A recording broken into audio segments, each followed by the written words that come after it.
Quant just broke a major resistance level, and if that sounds interesting to you, make sure to continue watching this video.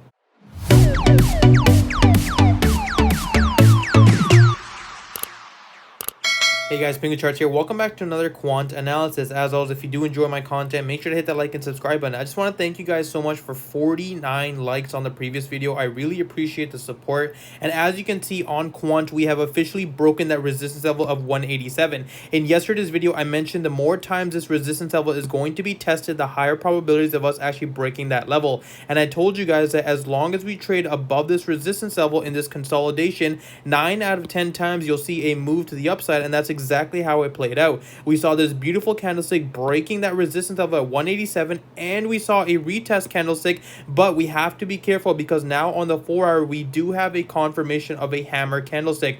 For those of you that don't know, this is an extremely bearish candlestick, and if it's followed by another bearish candle, this could mention a local top around this level. We have to be wary of that, but of course for the bullish case scenario, as long as we hold above that 187 level, we can continue pushing higher. Now of course we also have the exponential moving average on our support level as well, but we are in extremely overbought conditions. Guys, I mentioned this to you yesterday's video too. If you're looking for a long position, you can possibly play that breakout situation, but you want to be very careful and take your profits, because again, when this thing drops, it's going to drop extremely fast because of the fact of how overbought this thing is as of right now.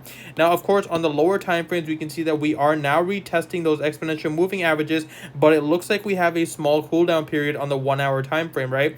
Hopefully we can see Quant actually bounce above this 187 level and continue pushing forward. But if we do get a clean break forward, I'll explain to you guys exactly what it's going to look like right now.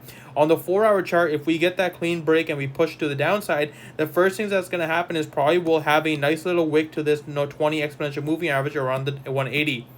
What's going to happen next is hopefully we see a bounce at the 180 level, because if we do not see a bounce at that 180 level, we have a very good chance of retesting that support level at 154. The reason why that support level is going to be so crucial is because you can see that was a major resistance for quite a while. We had quite a few wicks on the 4-hour, which is more important. Remember guys, the higher time frames are more important. We had a beautiful 4-hour retest multiple times. We got the confirmation of the breakdown, but we had this nice little candlestick to end the day off on the 4-hour on Friday, and we actually pushed continuing forward. Now we are seeing the same sort of situation where we're actually trading right above that resistance level, but we have not retested this resistance as support. Keep that in mind guys, this resistance has not been tested as support, so ideally what you want to see is this retest, confirmation, and then a continuation would be extremely bullish for Quant.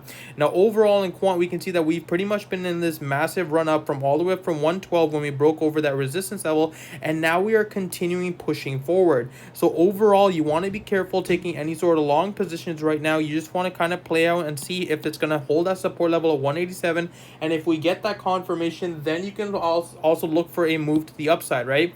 From the bearish perspective, if we don't break below, obviously if we break below the support level and we see that wick to not that 20 exponential and it breaks forward, that's a good idea to start looking for a shorting position once you get confirmation. Confirmation obviously would look like something like this, where we see that break of 187, see that retest as resistance, and then another move to the downside, and that would look something in terms of the bearish perspective. But that's pretty much all I have for you guys today. As always, if you do enjoy my content, make sure to hit that like and subscribe button, and I hope you guys have a wonderful day.